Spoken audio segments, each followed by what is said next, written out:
Midseason awards time on the old Athletic Football Show. I've been looking forward to this one. This is the first midweek show I think all three of us have done from the studio this year. Is that not correct? You and I did team tiers together. I think this is the first midweek show, not counting previews, that all three of us have done together, period. I think that's right. I think so. I don't think even when I was back home, I don't think we did any of these, all three of us together. I'm very excited for this conversation. Just a quick heads up. I'm sure there are some of you who listened to me on Football 301 last week, picking awards with Nate. For reasons that some legitimate, some just for the sake of content, I have all different choices. You're switching. Oh, you're switching up. Okay. I'm switching almost all of them. There's only one. There are two to three actual answers that I'm sticking with as like, okay, these are my real answers. And then a lot of the other ones that were coin flips, I've just decided to go the other way for the sake of like entertaining myself. As someone who listened to that episode, I'm ready to call you a genius or a coward, depending on what you do. Depending on where you I think there's so many where the margins are super slim that I'm just in the mood to kind of argue with myself today. And so don't just think this is going to be a rehashing of the conversation that I had last week, because for multiple different reasons, I'm not going to allow that to happen. We're going to end with MVP. I've always enjoyed doing it that way. I like doing some of the smaller ones first, and then we can build up to the most important award. So let's start with Offensive Player of the Year. This is a fascinating year for this award specifically, just because I think that there are two really, really, really strong candidates, and which one you pick, in my opinion, probably says more about you than it does about the candidacy of that player. So let's start with you, Derrik. Your pick for Offensive Player of the Year in 2020, halfway through the 2025 season, is who? For me, it's actually JSN. And I went into this. This is surprising. I know. See, I'm not surprised at all. Like, really? When he said, actually, it's JSN, I'm like, yeah, of course it is. I thought he would have been a Jonathan Taylor guy. I honestly went into this with my process of being like, how can I give it to the running back? Because I do think Jonathan Taylor has been incredible this year. And I think we're at a point in the league right now where there's just so many insanely good running backs. And when they have one of these seasons, I think it's really cool. But what JSN is doing statistically is just like, it's completely absurd. He has 20 more receiving yards a game than anyone else in the league. He's averaging a yard more than Cooper Kupp did per game in his Triple Crown season in 2021. He has 4.67 yards per route right now, which is insane. like... It's an insane stat. It's almost a full yard over what Tyreek Hill did in 2023, which is the best mark in the last decade. Did that go up from last week when you and Nate talked about it? 4.67 is up from where it was last week. It's insane. It's obscene. And like he's doing this with insane volume, obviously. 38.1% target rate, which is the highest in the last decade outside of Puka last year, actually, funnily enough. And 20.2% of his routes become first downs. Nobody else in the last decade has been over 18%. Like, he's just, the volume and efficiency is absurd in an offense that doesn't have another guy who's taking pressure away from him. Like, they have other nice role players, but he is the guy.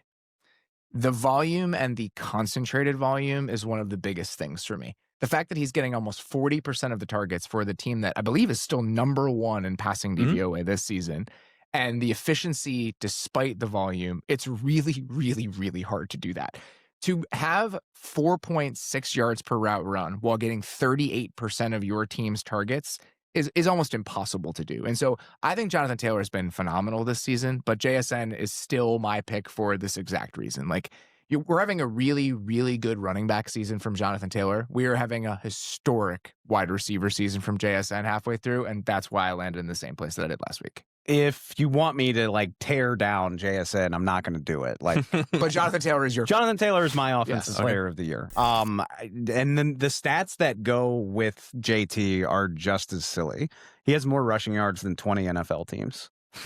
He's averaging 189 attempts. So I think that's worth mentioning. Like, this is not, you can't call this a small sample size. He's averaging 6 yards a carry. So what I wanted to do was go back and look at among running backs that have taken, I'll say, like a meaningful share of carries. I set the cutoff at 150 because like if you take 150 carries, you're a little bit more than like a change of pace guy. Going back to the year 2000, only 2 running backs have carried the ball 150 times and average 6 yards, 150 or more times and average 6 yards a carry. Adrian Peterson did it twice, which is that checks out. Not surprising, but crazy, including 2012 when he won MVP. And then Jamal Charles did it in 2009. Obviously, Jamal Charles did it with a smaller sample size than Adrian Peterson. But like that's it. When you're talking about being able to average that many yards per carry over that heavy of a workload. I mean, the guy's on pace for north of 300 touches. Best EPA per carry of the last decade. So for reference, Derrick Henry had an EPA per play of 0.11. JT's at 0.16 right now. Like he's blowing, like statistically. That's really good like quarterback Pro Bowl play. quarterback numbers. Yeah. He is 8th in rushing yards over expectation in the next gen era, which tracks this back to 2016. Mm-hmm. So over the last decade, he's behind 7 other running back seasons, and all 7 of those guys have a minimum of 80 more carries than he does right now. So like he's in their company doing it on fewer touches. Mm-hmm. He's on pace. I don't want to say he's going to do it because he's had a few like 3 touchdown games and you just can't count on that. But he has got a shot at the first 20 rushing touchdown season since LT in 2006. Wow. He's at 15 and the Colts had a late bye. They're on their bye right now. So like he only has, what's that? He's got 7 games left to play, but that's doable. Mm-hmm. You're 5 touchdowns away in 7 games from the first 20 touchdowns. I would bet on him scoring 1 a game from here on out. That feels completely realistic to me. And then it's hard to quantify this stuff, but you just can't tell me that it doesn't have an effect on what Daniel Jones is doing. Like I know we all recognize that play action can be successful no matter who your running back is, but when your running back is Jonathan Taylor, I think it matters. Daniel Jones is 3rd in the league in play action rate. Colts have the 3rd highest play action rate in the league right now, behind the Ravens and the Seahawks. And the key difference there is that Lamar Jackson and Sam Darnold have combined for 117 play action attempts.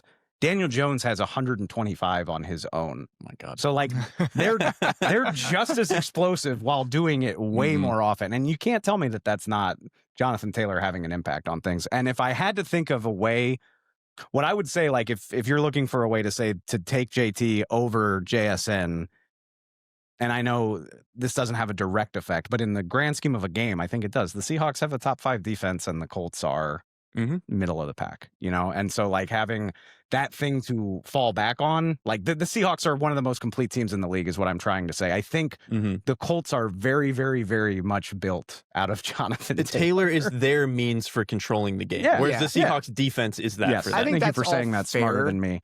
I think that's all fair. I think that the Jonathan Taylor is a key driver of why the Colts offensive ecosystem is arguably the best in the league right now. JSN to me is the Seahawks offensive ecosystem. There is no run game, right? Their run game is actively bad. And so I think that's one of the reasons, aside from like the historic pace that he is currently on right now, that it's like, if it's a coin flip, I'm tempted to just to give it to JSN. I don't feel strongly like about who would win this award. I don't really either. This isn't a situation where I'm like JT got screwed, but I think it's really impressive. And I know we have, obviously Sam Darnold did not play like this last year, but we have a season and a half of evidence that Sam Darnold is a high level quarterback who can help a receiver reach new highs. I don't know that I would like what Daniel Jones looks like without Jonathan Taylor doing what he's doing for the Colts offense. And so like the overall effect that he is having on the Colts, I think it's just massive. That's fair. But at the same time, like the Colts offense is one of the most efficient passing offenses in the league. They have a play caller who we'll talk about at some point on this show. And we've discussed many times that their pass catching core, while without like a true superstar player, is arguably like the really deepest, most well-rounded, complementary group of pass catchers in the entire NFL. Oh, they also have a top 5 offensive line. Yeah, these are all fair things. I think I will cede like JSN is a worthy winner. I just got to make sure JT gets his flowers. The whole point is these are the 2 guys that I think are in the conversation. It'd be pretty surprising if somebie other than these 2 I was going to say, did you even sort of consider anyone else? Because I did have one I wanted to make the argument for, but it was kind of ridiculous. If Puka was healthier. I think like it's going to be hard efficiency-wise, but like CMC has like some amount of argument for me. I think he's second only to JT in yards from scrimmage per game, and a lot of that is receiving, but that's also like the fact that they could be so banged up and turn to their running back as a receiver like that. It's a skill. He's been incredible. Their running back who also has had durability issues of his own, who is carrying so much of the load for them. No, that's a fair point. Let's get to Defensive Player of the Year. Dave, I'm going to let you start this one off. Who's your Defensive Player of the Year halfway through 2025? So it feels, I don't know. Do you guys agree with me that it feels disingenuous to say somebody other than Myles Garrett? Yes and no. Well, like, please. It's the Mahomes thing where like he's the answer every year. So, yes. And so I think there are a couple different reasons I would say you can say somebody other than Myles Garrett, which I'm going to just for the sake of argument. That's the reason I ask is because that's what I did. Like, if I was actually casting a vote for Defensive Player of the Year, I would vote for Myles Garrett. But is that interesting? And so I went with somebody else for purely for the sake of conversation and for the fact that we have a whole second half of the season to go, like when we're actually talking about winning this award. So here's what I would say. Myles Garrett right now, if you watch what Myles Garrett looks like down to down, Myles Garrett is the best defensive football player in the world. He's the best defensive football player in the world every single year. He is doing more against the run than he has ever done at any point in his career this year. He's been better in that area than he's ever been. I think you can make an argument that this is the best version we've ever seen of Myles Garrett, just purely as a football player. And we said that last year. Yes. And which is crazy. The fact that he's like getting better. Yeah. No one garners more attention from opposing offenses than Myles Garrett. No one's offensive game plan is built more essentially around Myles Garrett. At the same time, production-wise, Myles Garrett right now, there are 1, 2, 3, 4, 5, 6, 7, 8, 9, 10, 11 players per next gen that have more quarterback pressures than Myles Garrett. And so if you're trying to make an argument, that's one of them. And the other one is, I just like for it to be different, right? Like it's every once in a while, it's just fun to throw somebody else out there. I said Myles Garrett last week. I'm going to say somebody different now for the sake of conversation. I'd love to know what Myles Garrett's pressure numbers would look like if the Browns played in games that weren't out of whack in the second half so often. I mean, you're not facing a lot of pass attempts as those games go on. Anyway, if I was actually putting a ballot in the box or clicking, who am I kidding? You're clicking a button. What year is it? You're clicking a button in 2025. If I was actually voting, I would say Myles Garrett. But for the sake of this, and there's a lot of season left to play, I would choose to highlight Aiden Hutchinson because he is leading the league in pressures. He's third in the league in win percentage behind Will Anderson and Myles Garrett. 7 sacks in 9 games. He's comfortably on pace for a career high. Tied for third in the league in quarterback hits. Lions are 5th in defensive DVOA. Like he is a key cog in one of the better defenses in the NFL on a team that looks like it's headed for the playoffs. And my other point, this is very cynical. And I know we're calling this midseason awards, but I'm trying to look ahead to what will actually happen. I was curious to note, last 8 games of their season, the Lions play 6 times in a national window. So, like, that does help. Sunday Night Football against Philadelphia, Thanksgiving Day against Green Bay in 2 weeks. The week they double up on Thursdays. Thursday after that, they play Dallas on Thursday Night Football. 2 3:30 games against the Rams and the Steelers, and they have a Christmas Day game. This dude's going to be on national TV for most of the second half of the season. So he has the numbers. He is on the caliber of team that gets voted for awards like this. And he's going to have a chance to make those type of plays in games that a lot of people are watching. So I think Myles Garrett's the best defensive player in the NFL right now, but I would have no problem voting for him based on what he's done and what I think he might do in the second half of the season. I think that is like truly impressive gamesmanship on your part. Like finding out like I'm how always going to find the cynical angle. What is the the craziest angle that this guy could win? We would all. I thought that was seriously impressive. We would all love for everybody to care just as much about Kamani Vidal as they do about Derrick Henry, and we would love for everybody to watch every game. It's not realistic, and stuff like that matters when you're talking about these big time awards. And I just think between being on that caliber of team, being visible, being the best known player on the Lions defense, especially because the secondary has been a little bit banged up, like he's going to have every opportunity to kind of be the face of a power team. I think he would be on the short list, any short list I would put together of who should win the award. And he's really freaking good, just in case I'm only talking about, television numbers. Like he's awesome. Who was your pick? Did you just pick Myles Garrett? It's the same thing Dave said. Like if I'm just like picking who is the best NFL player on that side of the ball, it's Myles Garrett. But I did not pick Myles Garrett. I did not pick a pass rusher. I think it's Kyle Hamilton. I love this. I'm so glad that you're doing this. If I'm trying to make the argument, I'm always trying to do the realistic thing, and Derek's like, no, I want the pure. This is who he thinks is the defensive player of the year, not who should win, not if he had a vote. Who is the defensive player of the year? And I like this because to me, this is like who is, and we've kind of used this framing before. Who is the most load-bearing player for their team? I think it is Myles Garrett. But if we're looking past Myles Garrett, to me, it's Kyle Hamilton. The fact that you can move him every year, and it's a different spot every year. Because like back when he had been playing the nickel before, he wasn't as much like sitting on the edge and on the line of scrimmage. Like he was playing the nickel as a cover player. Then they move him back to safety like last year. Looks incredible again. He's the best player there. Now they move him back to the nickel, and he's really almost like an edge player now, and he's blowing shit up every single play. Like he's just, there is not a player in the back seven like him. He is a truly one-of-one player, and I think he's been out of his mind since they moved him. The other part that's fun for me is all the thing you said about him playing on the edge, 100% correct. He's become one of the most important pass rushers on the Ravens over the last 4 weeks since they moved him into the box. And now I think we're going to see this start creeping up and up and up with their current defensive personnel. They're set up to play dime on a lot of third downs. He's their dime linebacker. So he's going to be doing like 6 different things well over the back half of the season for a defense that you can see it now. We're going to be sitting there on December 20th, and I'm going to be some asshole on a preview show being like, in weeks 1 through 5, the Ravens defense was this situationally. In weeks 6 through 14, the Ravens are actually the best defense in the league at X, Y, and Z.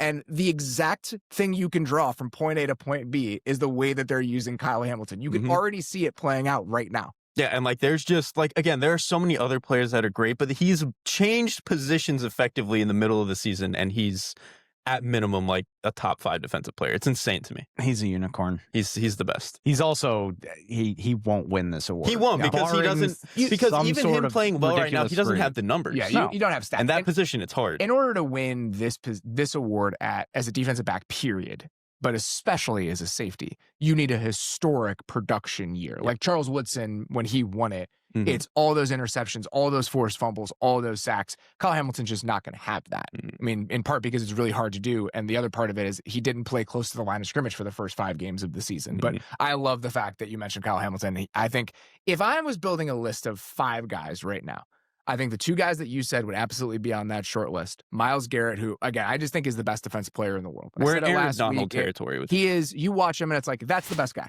That is the best guy. There's not even like a discussion about that right now. He's the best one. Micah Parsons, I think, is on the tier that Myles Garrett exists on, and I think he deserves mention in this.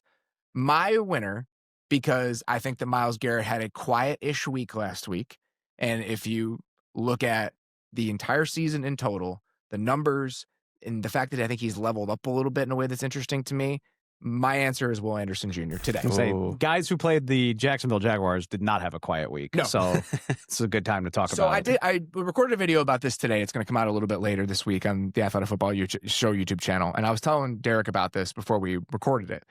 When we look at like leaps in the NFL, I think that often we only notice the big ones. You know, when guys go from Drake May looking like a good quarterback for a rookie to, oh man, he might be the MVP of the league. We notice those things.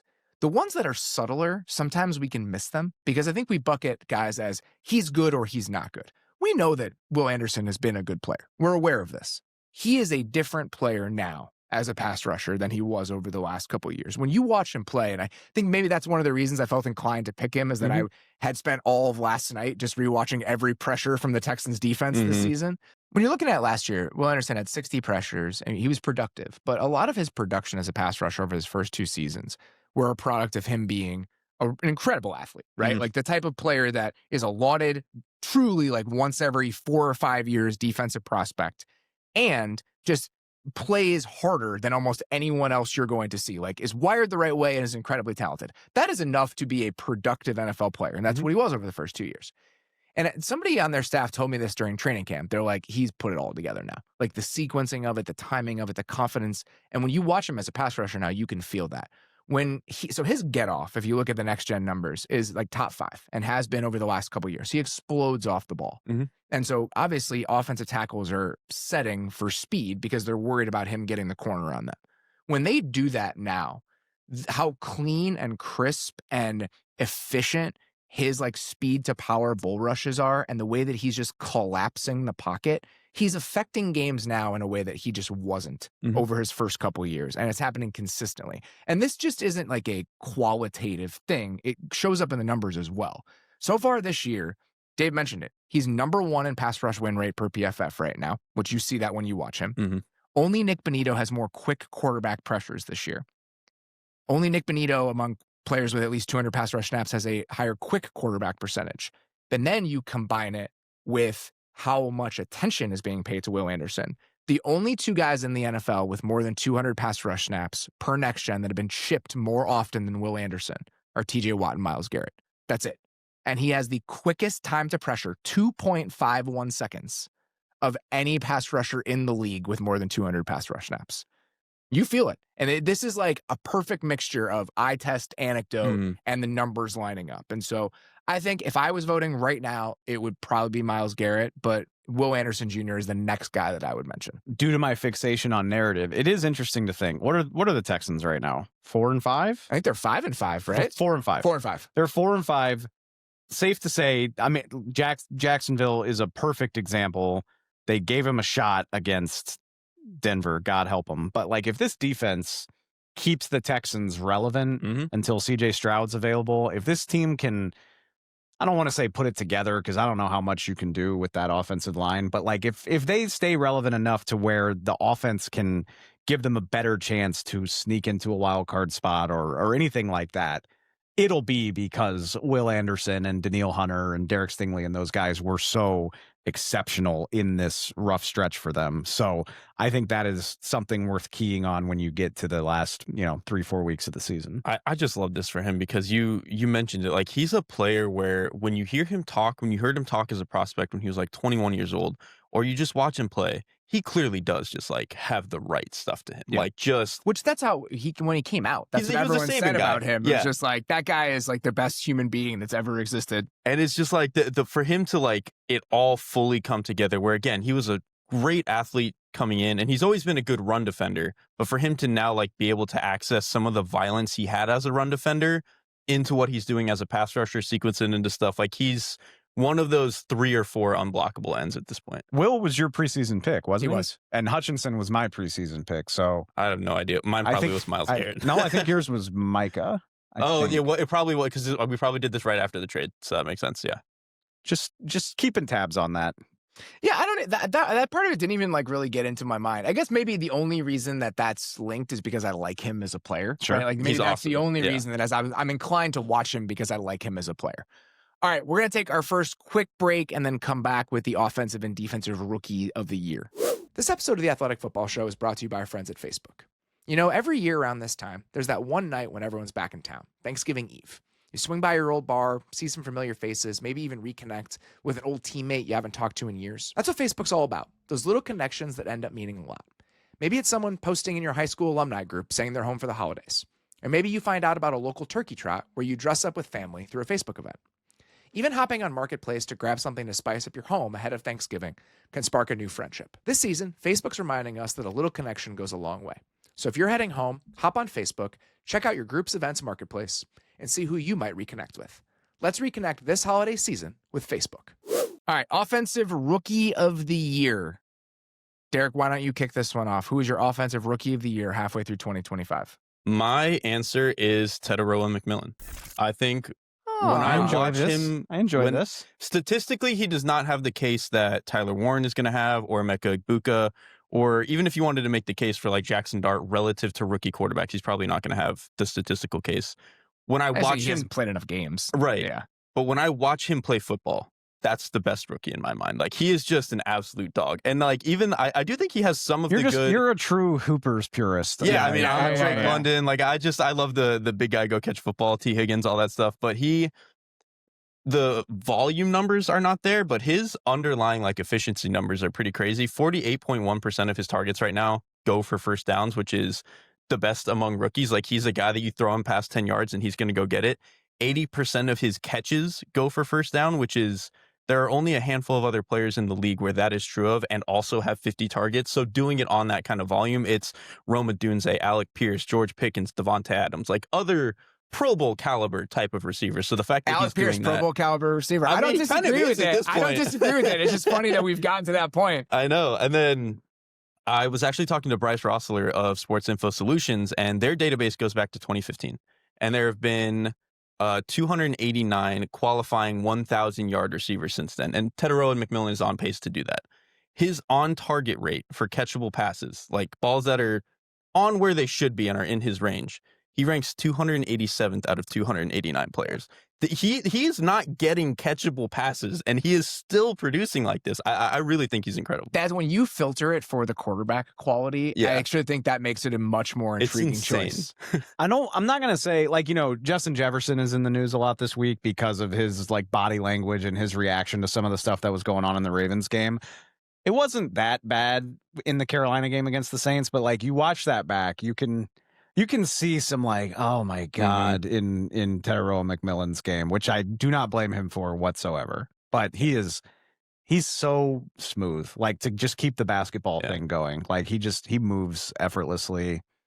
He never looks like he's working that hard to do things that are actually really hard. So I like that because like the numbers statistically don't. He's only got 2 touchdowns, which like they don't back it up, but. I mean, if like you are thrilled with that pick if you're Carolina or a Panthers fan. Yeah, I don't have any issue with that whatsoever. I think that's actually a really good pick, and I think a lot of the reasoning backs it up very well. Who is your pick for offensive rookie of the year? Tyler Warren.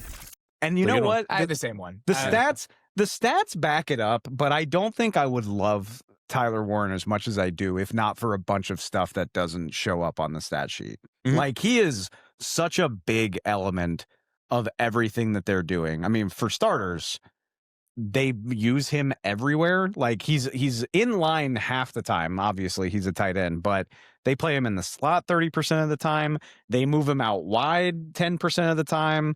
He's in the backfield. I brought this up on the recap show. Like to get that game in Berlin over the finish line, they were like, you're going to lead block all the way home, buddy. Yep. And he can do that. He's played Wildcat quarterback. He is a crucial element of the running game. I think JT's been plenty successful without him, but I think he is a meaningful piece of why that run game is so good. Like he is a plus blocker for being a rookie tight end. Their other tight ends before this year were not that caliber of blocker. Like he's been really good. I love the way he blocks in space. Like you can tell a guy's a great athlete by how comfortable they look blocking in space. And then he's just got a great statistical resume catching the football. He's actually got similar yards per route run to Emeka Egbuka. It's like 2.2 versus 2.3. Yep. Similar target share. And then he's third among all rookies in receiving yards. He only trails Tedero by 1 yard. So like he's right there with him. And he leads all tight ends in the league. He leads them all in receiving yards. So like statistically, as well as the impact that he's having. And I've said it before on this show, but just the vision the Colts had for what he would be and how perfectly it's all been executed it's just awesome. He's gotten a lot of like layup targets within the offense, and I think some people might construe that as like a ding against his case.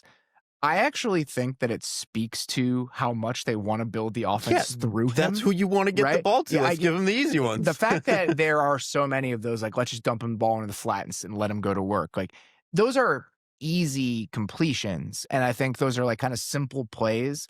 But at the same time, like they're trying to build so much of that offense through his skill set that I don't discredit how much of that has played into his production. Because for me, like, why is that any different than like how the Rams treat Puka Nacua? Yeah, like they do so much shit like that with him. Point. Yes. If we're mad about the level of difficulty of getting our best players the ball, I think we're losing the plot a little bit. Volume in a majority of cases is a skill. Like it is the offense is telling you that like that's who they want to have the football. And like, okay, it would be one thing if he was like this stiff guy who can't do anything more than 3 yards down the field, but that's not true. Like he made a spectacular catch 4 days, whatever that was, 3-4 days ago to move the Colts into range to win that game. So he is more than that, even if it makes sense to give him a lot of easy targets.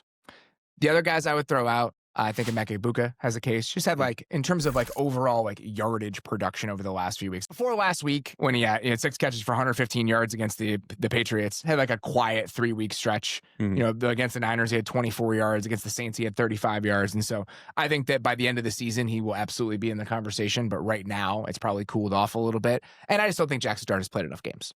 Like, he just didn't play the first 2 games of the year. He missed half of the Bears game. And so, again, by the end of the year, if he continues playing this way, I'm happy to have the Jaxon Smith-Njigba conversation. I've said it multiple times this week on both the recap show and the hangover show that we did. I thought that his play against the Bears from the pocket and as a passer was the most impressive game that he has had, or most impressive couple quarters he has had so far this year. And so was very impressed, very encouraged by that, but I just don't think he's played enough. I'll say this for you so you don't have to be the one that says it. The light clicked on a little late for Colston Loveland to be here in this conversation right now, but if it stays on the way it has the last 2 or 3 weeks, then that is a conversation we can have in January. Quite a good football player. Yeah, he's doing it. If we're just doing player. like the eye test rookie of the year, he's, again, we'll see over the next 8 weeks, but like he's really, really good. The hands are wild. He's awesome. Like the hands are wild. But for me, I just keep coming back to everything that they're doing with him as a blocker. And I've had faith in what that would look like coming in, because when you watch what he was at Michigan as an inline blocker, he was not just like a glorified wide receiver. He's a willing inline blocker. The frame allows him to do a lot of work there. And so the inline blocking reps that we see from him, and then you combine that with the blocking he does on the move. Like when he's getting out on the perimeter, his ability to find guys as a blocker in space is incredibly impressive. And so what we have seen from him over the last 2 or 3 weeks is about as good as you could possibly hope for from a rookie tight end. I've seen there's a lot of discussion on draft Twitter between like Colts and Bears fans about Warren and Loveland. I'm all set by the way. The answer is you have one. Yeah. No, I'm just like, they both look pretty good to me. That's fun. Yeah. Not for a second. Even like these things don't get decided halfway through a first season or a month into a first season. So even when Tyler Warren was doing all of this and Colston Loveland wasn't producing because he was banged up or whatever, there was no part of me that was like, oh man, what a up by the Bears not taking Tyler Warren. Yeah. And now that we're halfway through the year, I'm feeling just fine about the Colston Loveland Tyler Warren situation. All right, let's get to defensive rookie of the year. So here is my case about why I think overall this is just a pretty underwhelming award this year. I just don't think there are many guys to choose from. Do you know how many defensive rookies this season have played at least 50% of their team's defensive snaps? Gosh. That's a good question. I didn't think about it. Half a dozen? It's 20. 20. I undershot it severely. But like, how many of those are first rounders? Even would probably be. Yeah, I'm sure you don't have that. I was thinking like I can do it for you right now. Malachi Starks, Jahad Campbell, Mason Graham, Mykel Williams, who's hurt now. I was going to say Mykel Williams is lost for the year. That's it. Those are the 5. And so it really just is kind of an underwhelming group. The fact that there are 20 of them total, I think says a lot about just the overall impact of this defensive class. I just wanted to put out for context. I would have agreed with you. And I think part of it too, and again, these awards are so narrative driven. A lot of the best rookies play for kind of sorry teams. Yeah. Like it just is what it is. Yeah. You know, Abdul Carter's on a 2-8 Giants team. And the Falcons rookies are the Falcons keep losing games. Mykel Williams just went down. But I was with you, and then I started diving in on this topic, and I actually looked at Carson Schlesinger, and I was like, oh, you know, it sucks. Like, he's such a good player, but he sprained his ankle, and he's hurt now or whatever. And full disclosure, I did not watch much of the Browns-Jets game live. Sue me. I'm sorry. I didn't do it. He was good. Well, it was good. So I went back. And I was like, wait, he played? Wait, he played all of the snaps? Wait, he played all of the snaps and had 10 tackles, half a sack, 2 tackles for loss, and 2 quarterback hits on a high ankle sprain? Holy shit. And so combine that with the fact that this guy, he's played 95% of the snaps for the Browns, which is no small feat considering how good of a defense this is. Yeah. Mm-hmm. He has 16 run stops on the year. That puts him in the top 20. He leads all rookies. He's got 6 tackles for loss, which is not like a crazy number, but it's top 10 among all off-ball linebackers. He wears the green dot for the Cleveland Browns. And so it's not super exciting because the Browns are not a team that you're rushing to turn on a Sunday afternoon, but he rocks. And he's been doing it all year, by the way. Like over the first 6-7 weeks, he would have been an easy choice for an award like this. And then, like I said, he sprained his ankle, and I was like, tough for Carson Schlesinger. We're not going to see him for a month. And then they went on their bye, and he came back and was like, screw that. I'm going to be everywhere. I'm going to make Justin Fields' life a living hell. And so I think Abdul Carter is worth mentioning too. Like he leads all rookies in pressures. I think that's the obvious place to go. He's like top 5 in quick pressures too. Yeah. Just like among all players, period, per next gen. So it's the pressures that he's getting have been very impressive pressures. For me, watching him come back and have 10 tackles, and it was obvious that the ankle was bothering him. Like he didn't look as explosive as he did earlier in the year.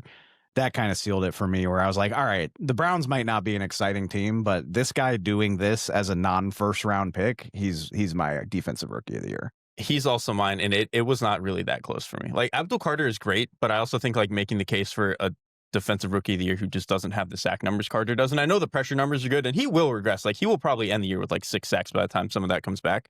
But Smith-Njigba to me he's a really, really good player, man. He truly does everything for a linebacker. You mentioned he wears the green dot. He's already a good coverage player. Like, his play, like numbers to numbers, like knowing how to squeeze routes, it's not as good as like the Roquan Smiths or Fred Warners and stuff yet, but I think he's handled himself really well on that front. Whenever he's got to play downhill against the pass, I think he's done incredible. Just like killing stuff in the flats, making sure he's tackling checkdowns. He's been incredible. And then what's really impressed me the most is some of that stuff you could have seen coming out of college. Like, his sideline to sideline range is great. He was good in coverage, but I was worried, like, he's a little light and doesn't always hit people in college.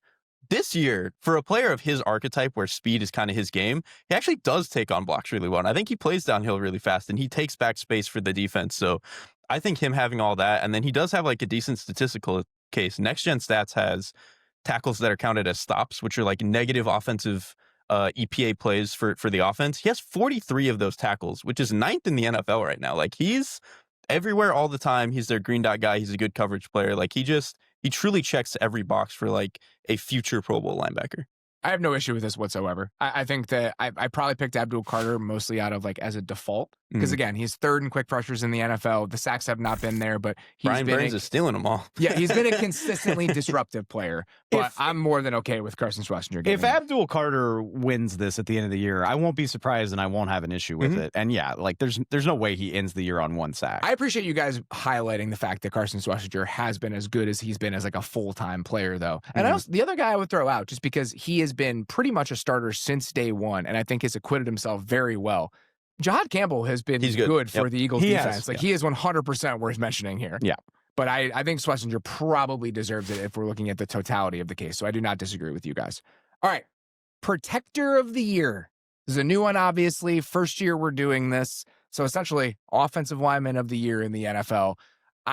We did this with Nate last week. I have like 7 names that you could probably mention, but Derrik, let's start with you. Who is your protector of the year halfway through the 2025 season? I'm going to start with my runner-up because I really did want to make this guy the winner, but I'm not going to do it. I really think the year Damian Lewis is having is like insane. He's not my pick. He's not my pick. I love this, though. I do love that because it's just a natural tendency to gravitate toward tackles. Right. Yeah. But he's just, every time I turn on offensive lines, and there are some other good guards, but when I just think of like which offensive lineman is truly moving people the out of the way, he's been awesome. It's Damian Lewis. Yeah. Like, he's been better in pass pro this year than I think he has in most seasons. Like, that was always my issue with him. Exactly. He's a baller, but like he had some moments in pass protection. I've really loved watching Damian Lewis play this year. It's just really come together for him. So I just wanted to throw him out there really quickly. But I did end up going with what is probably like one of the fairly default answers in Penei Sewell. Like, I think he's just been incredible again. He has according to Sports Info Solutions, the 5th lowest blown block rate in pass pro among tackles, 8th lowest in run blocking. And then you just see the way they consistently weaponize him in the run game. Like, he is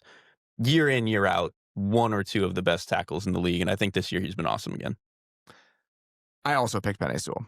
And I had Lane Johnson last week. Lane Johnson to me, and I said this, but we'll rehash the conversation here.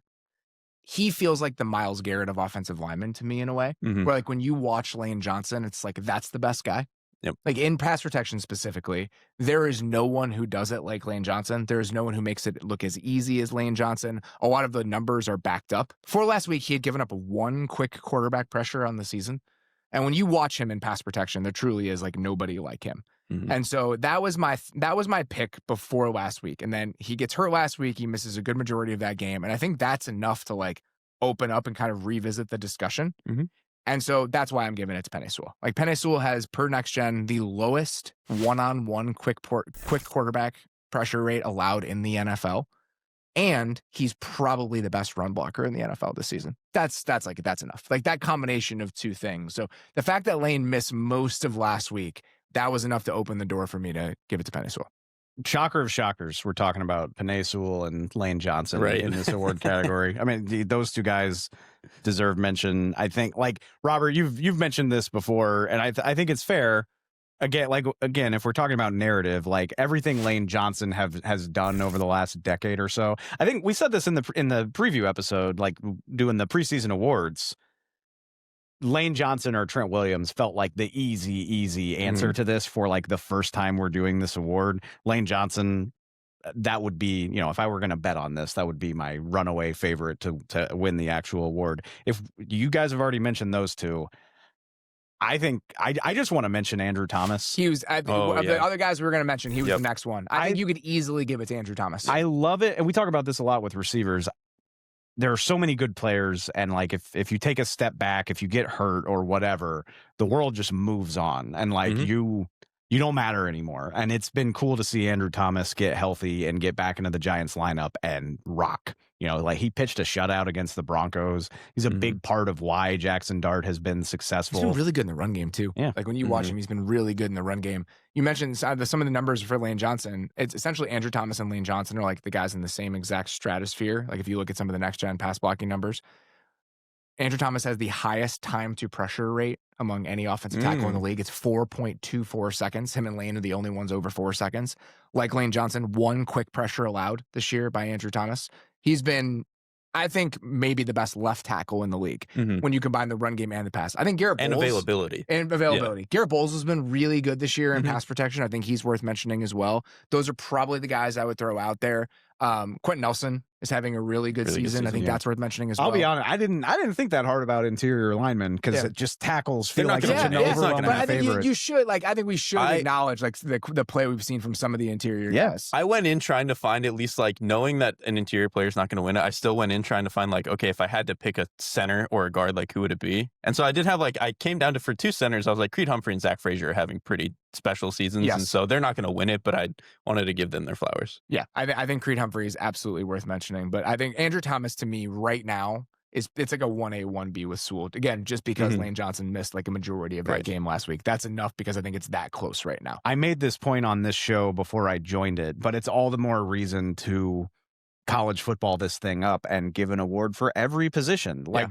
the NFL wants NFL honors to be a big thing anyway. It's like this big award show with a celebrity host, and then we only hand out like 6 awards. It's like, I could help you get to like 30 if you wanted to, and we could have this thing take all night. Like, why isn't there an NFL Remington trophy for the best center or best interior offensive lineman or whatever, best tackle, best linebacker? We should do it for everybody. Coach of the year. This is a fun one this year.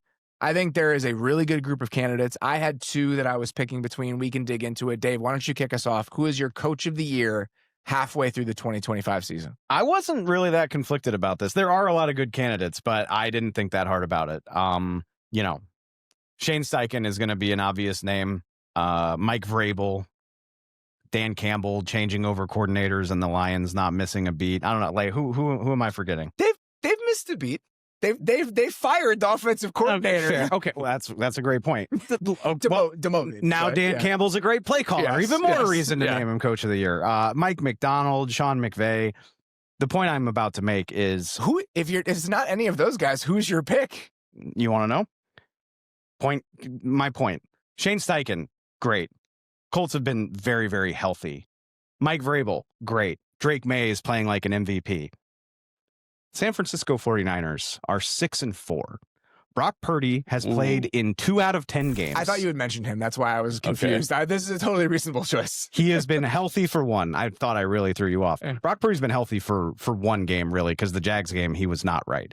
Ricky Pearsall was playing 82% of their snaps. He was a starter every game for the first week of the season, averaging 80 yards per game. We haven't seen him since week 4.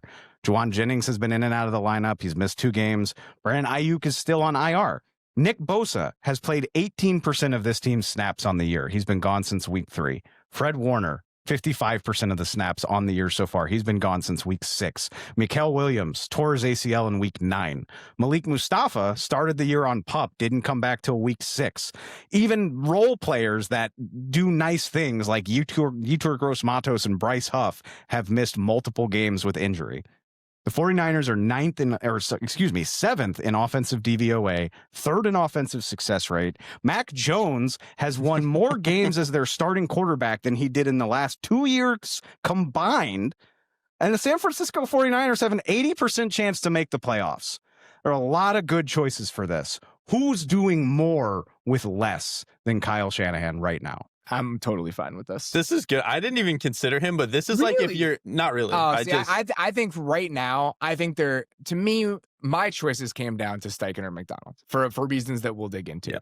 But I think that Kyle Shanahan right now is clearly number 3. And like Vrabel comes in just behind Shanahan if I were like tiering them out. Every single coach that is up for this award is like choosing between the 4-seam fastball or like, do I want to go to the slurve, or is this like, are we doing an off speed?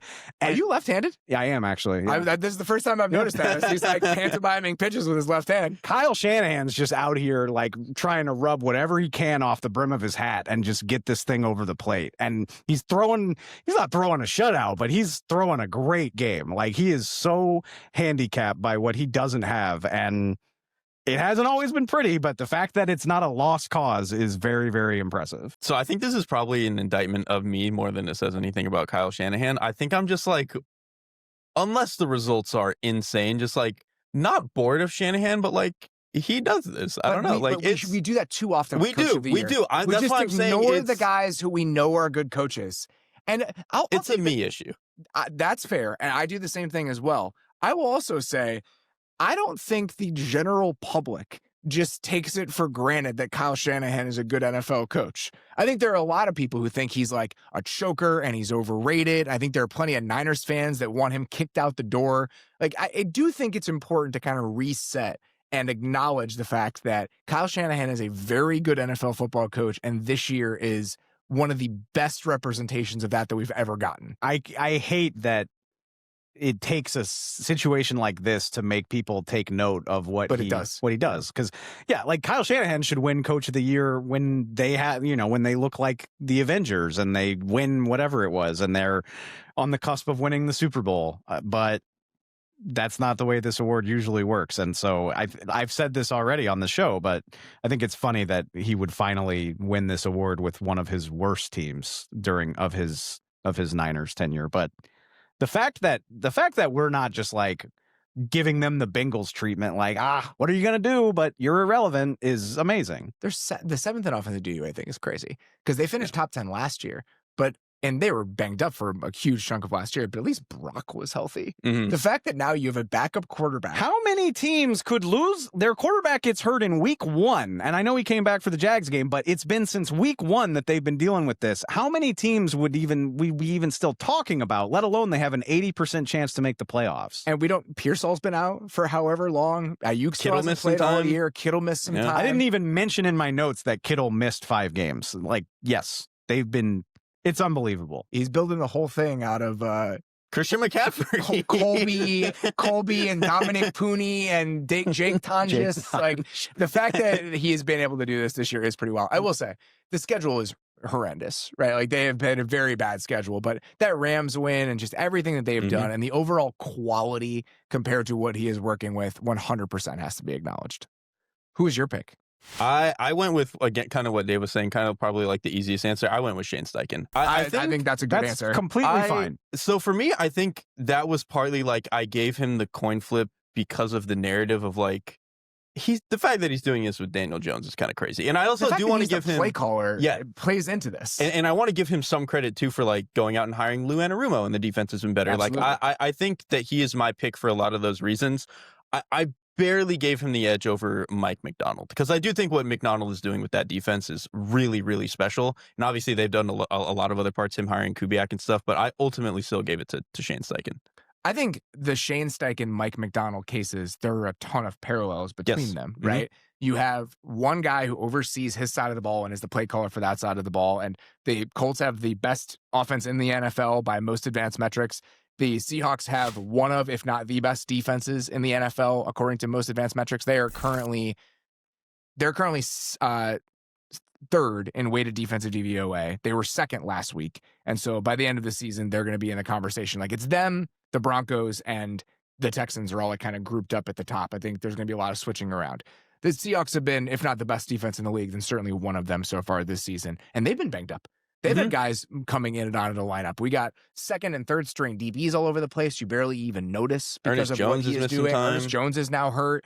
Yeah. The fact that like last week we're talking about Okada and whoever that backup nickel was and Tyrese Knight. I mean, that's what Mike Macdonald has done with that group this year is remarkable. And I think him and Steichen deserve a lot of credit for identifying the right guy to oversee the other side of the ball.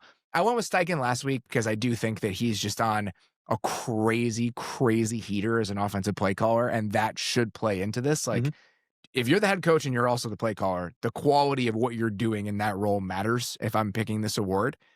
It's been, the last couple of weeks have been a little bit shakier than, up to that point. And I think Macdonald has arguably been better over the last couple of weeks than he's been at any point in the season. Like, they're trending all the way up. And I'll say this, I think, should this play into it? Maybe not. The fact that the coordinator Mike picked has been overseeing a top 5 offense with Sam Darnold and question marks personnel-wise. And this is probably just understanding the situation a little bit, but I think Mike's understanding of what he wanted from his offense and how consciously he sought that out and the results that have come along with that, when you combine that with the quality of the defense and the overall success of the team, that to me is like just enough to give it to him. Like, it's not just the fact that he picked the offensive coordinator, it's that he picked the offensive coordinator for a very specific reason because it played stylistically into what he wanted his offense to be, and that has been a top 5 offense. That plays into it for me. It's funny to see how that stuff changes as the season goes, because like the Colts raced out to this fast start and they haven't fallen off. Like, they're still the top offense in the league. I think they'll be fine in the long run, but like the Seahawks, from like a perception standpoint, have gained so much ground here over the last like month or so. I can't wait to see, what that looks like when we get to the holidays. All right, let's get to our next one here. Assistant Coach of the Year. Derrik, why don't you kick us off? Who's your assistant coach of the year halfway through 2025? I mean, we just brought him up. It's Klint Kubiak. Like, it's kind of hard to pick someone else. I'm gonna. Okay. I did have one other option that I wanted to highlight, but like, when you are running a top 5 offense with Sam Darnold, a not very good offensive line, and really only one difference-making pass catcher, that's a pretty insane job that they're doing. It's pretty wild. And like we've talked about it all year, and I think the first time I really noticed it and really was like, holy shit, this thing is cool, is the Arizona Thursday night game. Yes, we both said it in the moment. The play it calling, feels right. And I think that there is an important, and I could easily give it to Klint Kubiak. I did it last week. I'm partially picking somebody different just to keep myself entertained. But to me, there are two different, the buckets of offensive architecture and play calling are different things, right? And so when you look at the offensive architecture for the Seahawks so far this season, they have done a fantastic job of dictating how the game is going to go on their terms. It's phenomenal. But then the play calling and the situational choices and how everything is tied together, that's also excellent. So when you have both of those things happening in tandem, you get one of those offenses where we're all collectively sitting here being like, how are they doing this? And that's what the Seahawks feel like right now. Which Klint Kubiak was my choice, just for the record, and I didn't think all that hard about it. I'm with you. But what I love about this, and it's just like mea culpa on my part, is Klint Kubiak was doing this for the first month last year. And this, and then everyone died on this. Offense. Like this, and of course we'll never know how much the Saints would have sustained that. But like, they got so beat to shit that all of the, like, that groundswell of Klint Kubiak talk, it like bubbled up for 3 weeks and then just evaporated. But the guy didn't forget how to do his job, and so I didn't pay that enough credence in the offseason, and I felt better after the Seahawks drafted Gray Zabel, and I was like, okay, like if you're adding that in there, and like Cross and Lucas have been good when they're healthy, and Jason's a good player, but I completely ignored the fact that I had similar concerns about the Saints heading into last year, and they were awesome when they were totally healthy. And I still think it's hard to know exactly what to make of that Saints run. They were playing it was really those first 2 games, right? And those first 2 games, they were playing a more specific brand of NFL offense than I can ever remember over like a 2-game stretch. It was literally like half of their plays were under center play action. Over those 2 games, Derek Carr threw like 15 non-play action passes in those 2 games. They played woeful teams. Like week 1 against the Panthers. I think week 2 was against Dallas. I get that. But I think I think they would have been, if not amazing, at least successful. The point, like, I should have trusted more that Clint Kubiak knew what he was doing going into this. I guess what I'm saying is you shouldn't be beating yourself up over this. I don't think other people knew what to make of that. Anybody could have hired Clint Kubiak to be their offensive coordinator this year. Anybody. And it's not as though he was like the slam dunk choice in Seattle. They interviewed like 5 or 6 people, and I think they ruminated on the decision. So like the fact that you didn't miss anything, because it's not as if it was like out there in plain sight for everyone to fully comprehend. Well, that's kind of what I'm saying. It sure as hell looks like it right now. It sure as hell does. So I think he's easily like 1A, 1B. I picked him last week. I love so much stuff about what he has done this year. A couple other names that I think are worth throwing out. I think Josh McDaniels has been awesome. Mm-hmm. I think Josh McDaniels has been so good. And just how clean and put together and sound the entire offense feels in New England. I've really enjoyed watching it in a way that I didn't necessarily expect. I think Kelvin Shepard has been awesome in Detroit. Mm-hmm. Like, I'm really excited. That's one of our games of the week this week. And I'm very excited to talk about that Lions defense because we really haven't had a chance to do it in a while. The layers they've added to it this year with him as the defensive play caller, I've really enjoyed the work that he has done. They've fallen off a little bit just in terms of overall perception, just because the team isn't very good. The fact that the Atlanta Falcons are second in the NFL this year in pass defense DVOA, with who are like, any general NFL fan couldn't name you 5 players on the Falcons defense. And the fact that Probably Jeff not. Ulbrich is doing this, I think, is really impressive, and he deserves mention here. So those are the other names I'd probably throw out. My actual winner, that's not Clint Kubiak, is Chris Shula. Like, what the Rams defense is doing, I just find it fascinating. Like, we talked a lot about it last week. Like, the ways that they are, I think Greg Olson has started to kind of beat the drum on this, and I think that this is, and I think we've alluded to it in various different forms a lot on this show this year. I think one of the next things about defensive football will be teams that don't allow offensive personnel to define how they're going to play defense. It's actually one of the reasons I think that Mike McDonald has been so good as a defensive coach, and that defense is so good. The Seahawks just play nickel to everything. It's why Nick Emenwari is so valuable, even if like the actual reps of him in coverage aren't always great. Like, the idea of you're not going to tell us what to do is very impressive.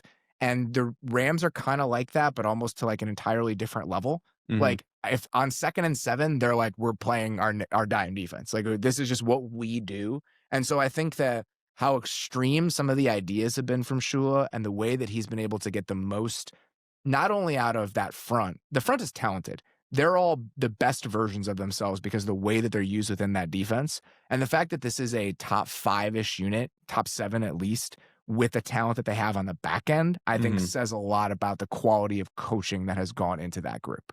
I think that's a really good way to frame it, because like, I don't, kind of to the point of like the Falcons thing, like, I don't think a lot of people could name like a Rams DB. I mean, like, it's Emmanuel Forbes. Yeah, it's like starting outside corners. Who, like, purely as like a flat player, he's actually okay. Everything else is not great. But like, the fact that they are doing that with that secondary right now is cool. And they do have good players in the secondary. It's just like not stars. It's like Quentin Lake being your big, like, kind of a safety, kind of a linebacker, kind of a nickel guy. And then their corners are not that great, and they kind of have to hide them in the coverage. But what they're able to do in terms of getting teams in the down and distances they want, and that I think is like, Shula, I don't know how much he has in the decision to like sign guys, but them having the foresight of like, we need to get a Puna Ford so that we can get into 2nd and 8, like, I think that that's pretty good. And like, I think he's been impressive in that front. The only other defensive guy I had in mind, and I know the defense is just like crazy talented, Vance Joseph in the Denver Broncos. Yeah, he's worth defense is mentioning like, as well. they're insane. He's a victim of, there's just a lot of good players. You discredit a guy. It's like, well, yeah, look at everything that he's got. It doesn't mean he's not everyone doing a good knows the job. names of the players on that team. The Patrick Surtains, the Nick Bonito at this point, like Zach Allen. A lot of people probably know they signed Talanoa Hufanga, but I even think watching like Hufanga's growth in the defense to me is kind of impressive on Vance Joseph's part. Like, the first month of the season, Hufanga was like kind of iffy and a little bit trying to find his ground. Over the past 5 weeks, I think he's been like an all-pro level safety. This is a topic for a draft episode, not right now, but I'm really interested in the idea of teams trying to like adapt to that idea of like not shaking out of your smaller personnel. And I feel like it's way easier said than done. Like you got to find those guys. You got to find, if you don't have the right nickel, you can't do it. That's what I'm saying. That's why like the Kyle Hamiltons of the world are more valuable than they've ever been. I'm fascinated by that idea and I'm curious to see how teams do it and how successfully. Like I'm just imagining teams trying to do that and just not getting the right guy. It's called the Bills. Yeah.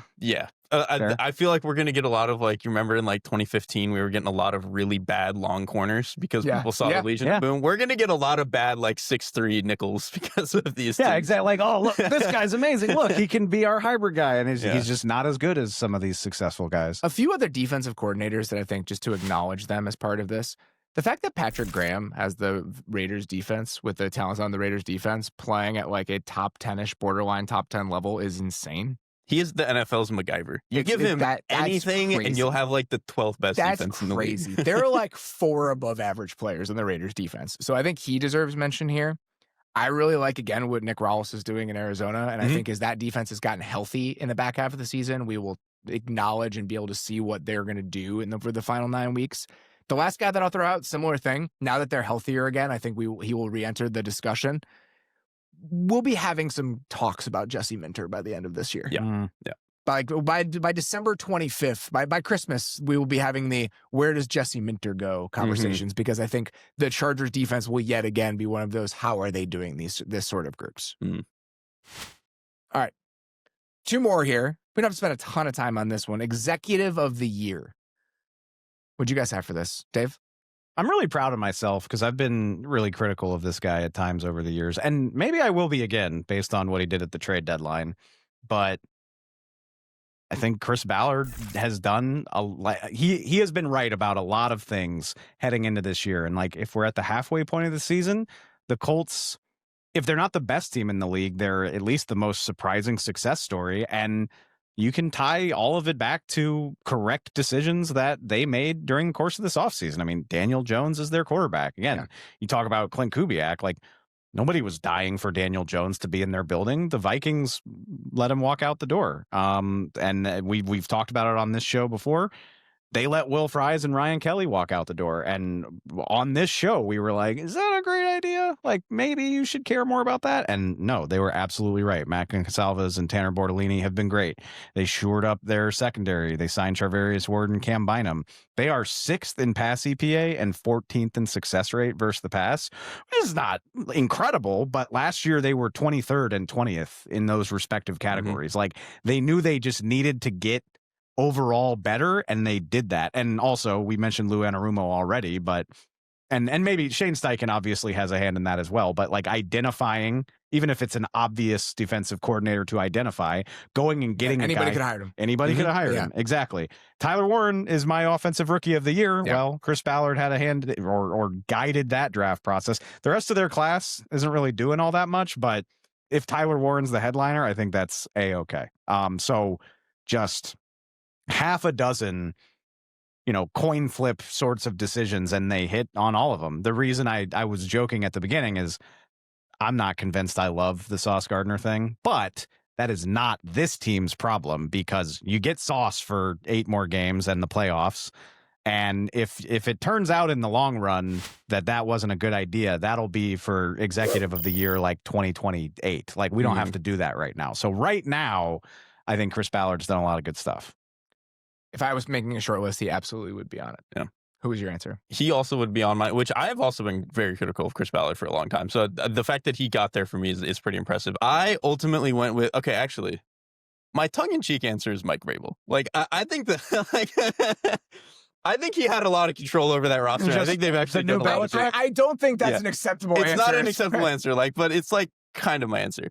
My real answer is probably just like John Schneider. And I know that a lot of the decisions that the Seahawks have made are probably reflect as equally on like Mike McDonald. Again, hiring the offensive coordinator, like drafting Nick Warren, having a plan for him. That's also probably mostly a Mike McDonald thing. But I do think a lot of the other picks and decisions they've made, doing what they did to completely overhaul the offense, I was insanely critical of that with the quarterback decision. And, is Gray Zabel really going to be an immediate impact player for you? Just like all these other stuff. And like pretty much every bet they made on that side of the ball has been correct. Yeah. John Schneider is also my choice as well, because I think that the decision to trade away DK Metcalf, and now you have the best passing offense in the league, like that part of it I always supported. Like I was in favor of the DK Metcalf trade. I had questions about the quarterback switch out. I liked everything they did changing out the component parts of the offense. I had questions about the quarterback, and the fact that they have upgraded a quarterback while getting a 3rd round pick as part of that process, I think says a lot about the quality of that plan.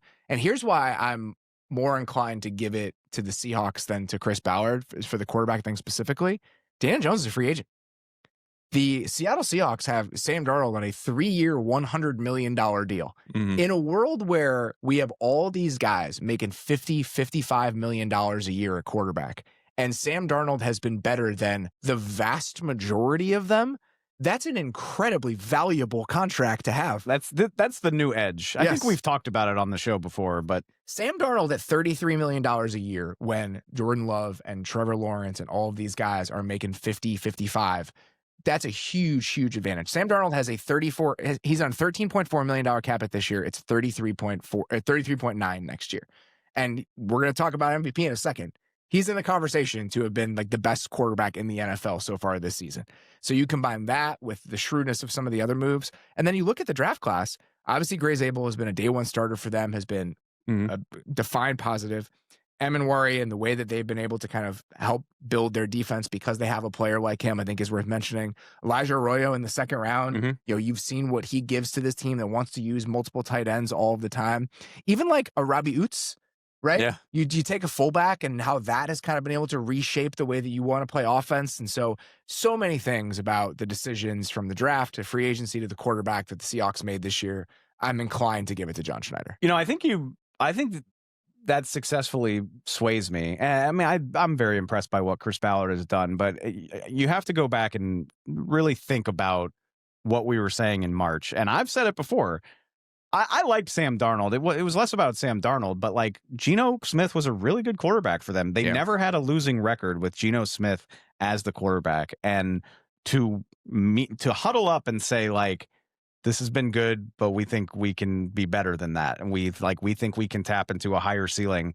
That takes balls, man. And a longer runway, right? Like that was part of the argument. That too. And anytime I tried to play devil's advocate with Derrik when we were talking about this decision, I think the thought always was, if you're paying them the same amount and you're getting a 3rd round pick as part of this, and you're getting 6 or 7 years younger at quarterback, like there are real benefits to this plan if it works out, and oh boy has it worked out. And remember too, he had a wonderful season, but Sam Darnold was coming off back-to-back stinky games. Like that was the lingering impression coming out of last season of Sam Darnold. Not that many people were excited about the Sam Darnold contract when it got signed. No. And so to move off of a relatively successful quarterback and do all that stuff, I mean, the Seahawks caught a lot of hell for it, and they look really, really smart halfway through the year. All right. Speaking of Sam Darnold, let's get to the MVP discussion. This is a fun one. This is like one of the more fun MVP halfway through the year type conversations I can remember, just because it's such an odd group of players. And I think all of them have like legitimate cases, and that's why it's fun. I was going to say, why don't we talk about the guys who didn't get it, but I don't know who you guys gave it to. So who is your MVP, Dave, halfway through the season? I hate that you're trying to start with me, because I was going to do this whole bit, because here's how I came down. Let's just peel the curtain back. We all work closely together. I came into this assuming that we would talk a healthy bit about Drake May. Derrik is one of the chapter presidents of the fan club, and he has been understandably incredible. Again, I'm a sicko. Robert, I know that you voted for him for MVP on the show you did with Nate last week. So I came in thinking we would talk about Drake May, and that is a perfectly justifiable choice. So I sat there and I was like, all right, if I'm not going to throw out Drake May, where else can I go with this for the sake of a segment? So I started watching Matthew Stafford, obviously. I mean, that's not shocking. He's thrown 20 touchdowns and no interceptions since week 3. He's just on an unbelievable tear. He's on pace for 4,500 yards and 47 touchdowns. Yeah, it's like an absurd pace right now. He's playing the best football of his career, which is saying a lot considering all the stuff that he's done over the course of his long career. But here's the funny thing, guys. So I'm looking through it and I'm like, and I've watched plenty of him. For my money, I think he's number one on the list of football players and quarterbacks that I just get like giddy to watch, you know? And like, I don't have to spend a lot of time explaining that. He does the trick shots. He throws with the most insane anticipation that you can imagine. He is fearless. Just his highlight reel is more fun than pretty much anybody. But here's the kicker. So I started digging through it and I'm like, okay, passer rating, success rate, EPA per drop back, explosive play rate, big time throws, turnover worthy plays, ADOT, like all that shit you look at when you're looking at quarterbacks. Sam Darnold's better at him at pretty much all of it. Like statistically. Yeah. Sam Darnold's got better numbers at all of it. And it's not far apart. It's like third versus fourth, first versus third, first versus second, second and first. You know, Stafford's ahead of him in big time throws, but Darnold's ahead of him in big time throw percentage, like how frequently you're doing it. So I was looking at it and I was like, okay, I don't know what to do here because the guy that I want to give MVP to technically doesn't have as good of a numerical case as Sam Darnold. And so I basically just took the coward's way out and I was like, all right, my vote will go toward whoever wins the game on Sunday. That's really funny. That's where I landed. I totally forgot that we were doing this before them, like literally playing each other. That's really funny. Matthew Stafford is playing like an MVP. He's one of my favorite players in football. He would be a deserving winner. But I don't think you can tout Stafford without mentioning what Sam Darnold's been doing in Seattle. I think Sam Darnold has been incredible on a rate basis. And I think that it's not just some of the systematic stuff that's buttressing Sam Darnold's case. There is a lot of that, right? So Sam Darnold right now is 10th in the NFL in dropbacks against base defense, total dropbacks. Overall, he is 26th in the NFL in dropbacks total. He has fewer dropbacks than Jackson Dart, Spencer Rattler, CJ Stroud, who just missed a game. He has 16 more dropbacks than Justin Fields. He has 24 more dropbacks than Jaden Daniels, who's missed how many games this year? Like half of them. So that, to me, is the argument against Sam Darnold, is that the volume and the situations in which he is throwing the ball have been so advantageous that it helps create some of the stuff that you're talking about. And here's the other very key distinction for me between Sam Darnold and Matthew Stafford. That big-time throw stuff is undeniable. What Sam Darnold has done on throws down the field is crazy. His EPA per dropback, I don't think I wrote it down, but his numbers on just 20-plus yard throws it's stupid. It shouldn't exist. So I think that the rate basis of how often those impressive throws are coming are higher for Sam Darnold. The numbers bear that out. To me, it's how many types of big-time throws are happening. With Sam Darnold, it's like one or two types of big-time throws. He's had a lot of downfield lasers that have been incredible. When I watch Matthew Stafford right now, and Matthew Stafford is my pick. I picked Drake May last week. I'm doing the coin flip thing for Matthew Stafford now. It's the ways that those big-time throws are happening. I said this today when I went back and I was watching Matthew Stafford. I think right now, Matthew Stafford is playing quarterback in the pocket, from the pocket, as well as you can play the position. I don't think there's anything he's doing that is missing when it comes to just from that space. He doesn't scramble in the way that some of these other guys do. And so like total EPA, Drake May has more, Patrick Mahomes has more. Stafford is right there without scrambling, which is crazy in today's modern NFL. He is bottom 5 in pressure to sack rate. He is top 5 in big time throw rate. So the overall time to throw is affected by the fact that he's using tons and tons and tons of play action, right? So I filtered it for non-play action throws. On non-play action throws this year, Matthew Stafford has a time to throw of 2.52 seconds, which is the 4th lowest in the entire NFL. He is 5th in air yards per attempt on non-play action throws. It's almost impossible to play quarterback this way. And the only way that you can do it is by playing with just an absurd combination of aggressiveness and anticipation. When you watch Matthew Stafford right now, some of the corner routes that he's throwing, some of like the deep daggers and in-breakers that he's throwing, when he is choosing to make these throws, they're impossible to defend. Like there's nothing you can do about it as a defense. Any single space on the field, even in pure drop back concepts, are available to Matthew Stafford at every single moment of the game. And that to me is what is separating him from all of the other quarterbacks that we're seeing. It's just the accessibility to anything. The offense is as good and as varied and as diverse as it is because Matthew Stafford can access anything you want him to do from the pocket in a way that very few quarterbacks have ever been able to do it.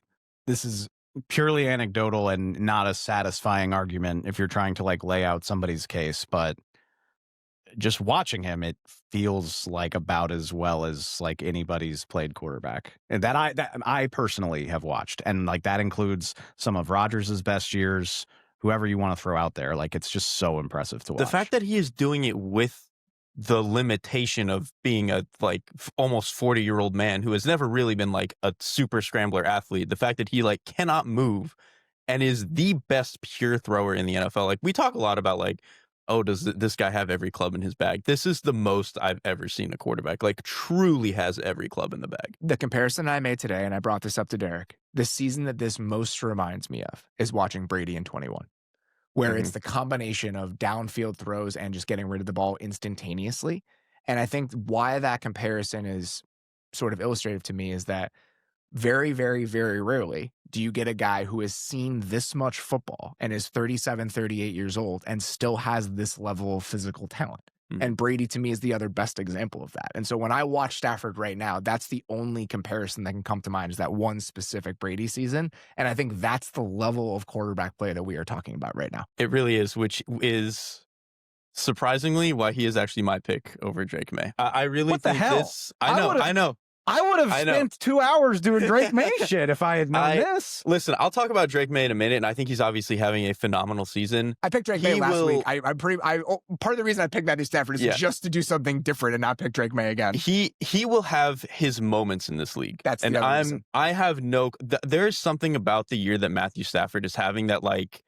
I think this is a cool celebration of all that he's done. I 100% am on board with this. No, all right. We're not going to cheapen what Matthew Stafford's doing by calling it a legacy award. To me, it's a tiebreaker. To me, it's like if you go either way, like this nudges it one direction for me. That's why this is like Scorsese finally winning Best Picture for The Departed, which is like not even his best movie. He is just playing better football than Drake May. I think that the reason that comparison is unfair is that The Departed is not the best Scorsese movie. That's what I'm saying. This is the best Matthew Stafford. That is a good point. That is a good point. And like even if we want to look at some of the efficiency number, EPA per dropback, they're actually the same. They both have 0.22 EPA per dropback, which is kind of funny. Stafford is second only to Darnold in DVOA, which accounts a little bit for like opponent that you're playing. And May is sixth, which is obviously still insane again for a second-year player. And I think May, him having the scrambling element that Matthew Stafford doesn't, him I think having some more answers against the blitz that unless the ball is out immediately, maybe Matthew Stafford wouldn't. I do think all of that is incredibly valuable. And obviously the Patriots are a worse team. So you can make the argument that he's like a load-bearing player.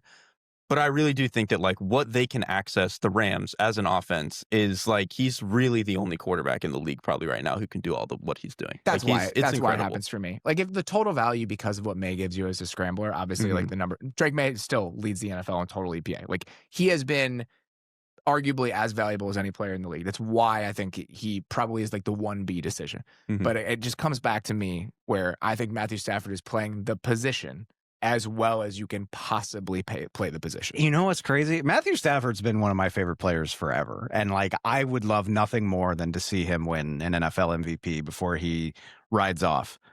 But what's funny is like, and like, you know, I think that colors the way I look at it.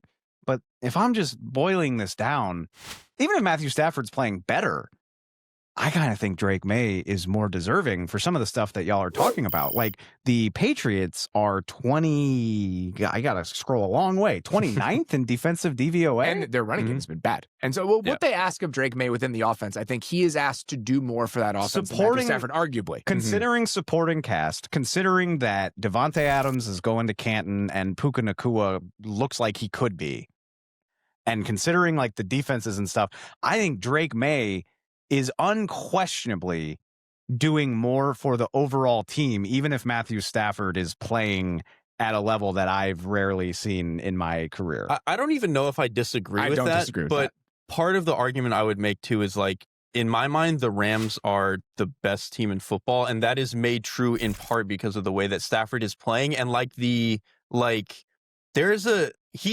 not making bad plays.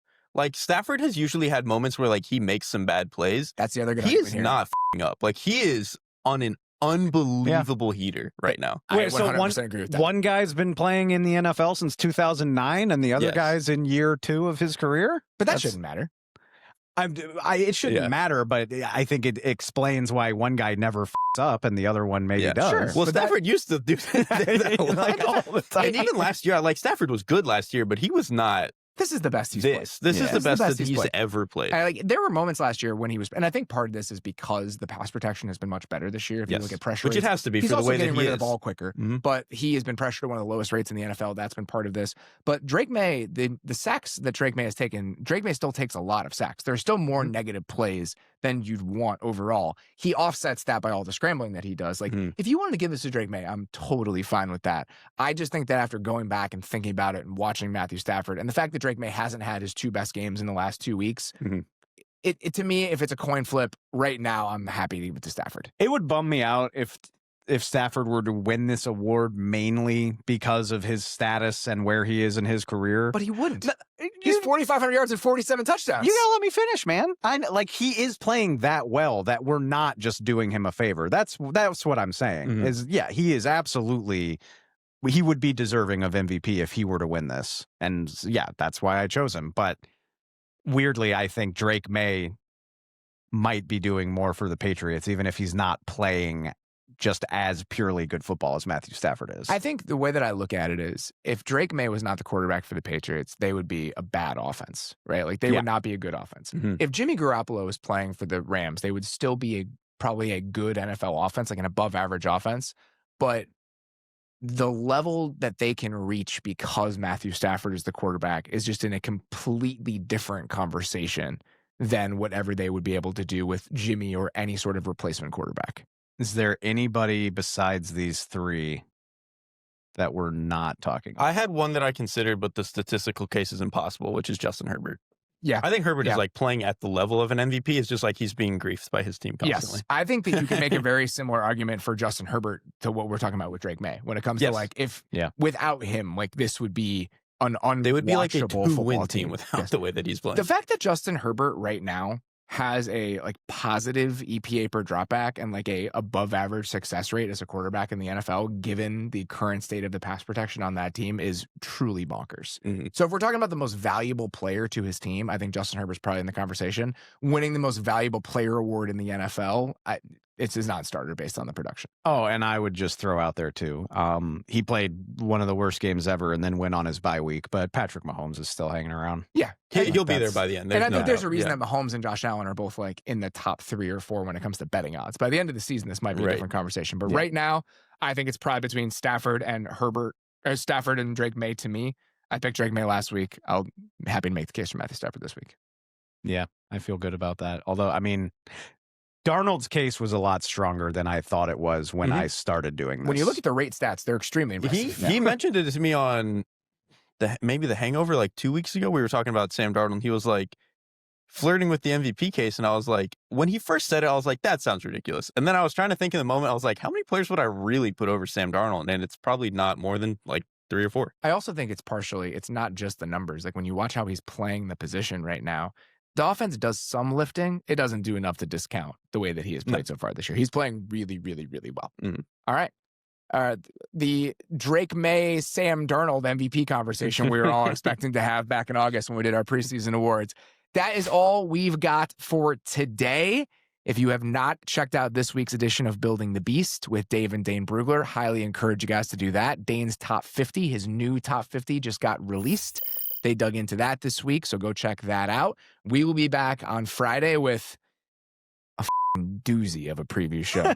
We got Rams Seahawks. We got a bunch of different stuff to hit. Very much looking forward to that one, so encourage you guys to check that out. For now, that's all we got. Appreciate you listening. We'll talk to you soon. Thanks for watching. Follow The Athletic Football Show wherever you get your podcasts. And don't forget to subscribe on YouTube.